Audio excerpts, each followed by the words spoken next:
Subscribe करू विजय entertainment channel के आ घंटी के निशान के जरूर दबाओ हमरा सबक वीडियो सबसे पहले देखबा के।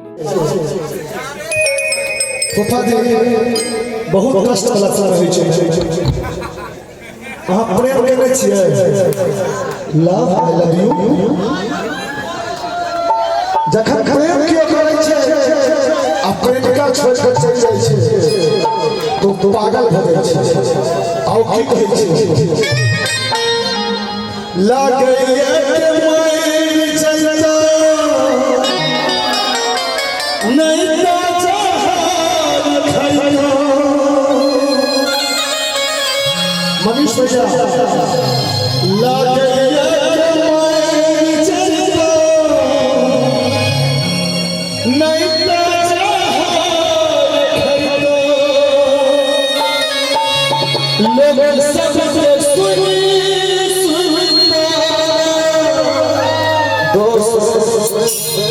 ये जब मेरी नहीं हुई तो तुम्हारी कैसे होगी? क्यों बुलाता कि सुन पगली के पागल कहे सुन पगली के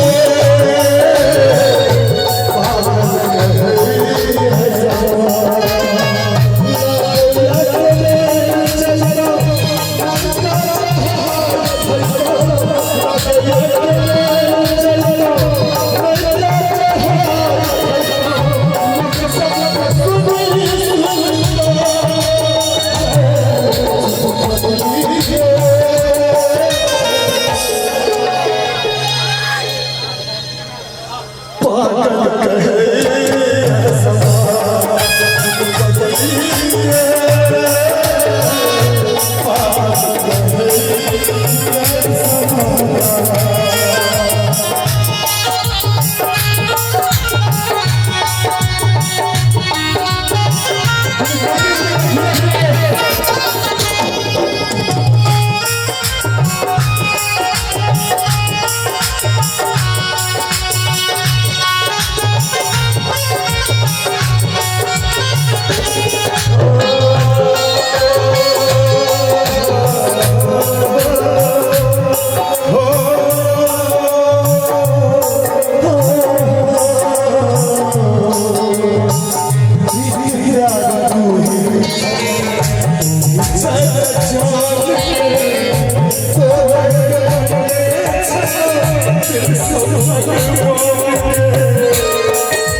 जी हमर पगली भाई भाई यहाँ से खुशी मना रहे छी दोस्त तुम लोग बेवफा हो तक दे हमें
दोस्त आज मेरे ऊपर तुम हंस रहे हो जिस दिन तुम्हारी छोड़ जाएगी उस दिन मैं दिल का मन मचाऊंगा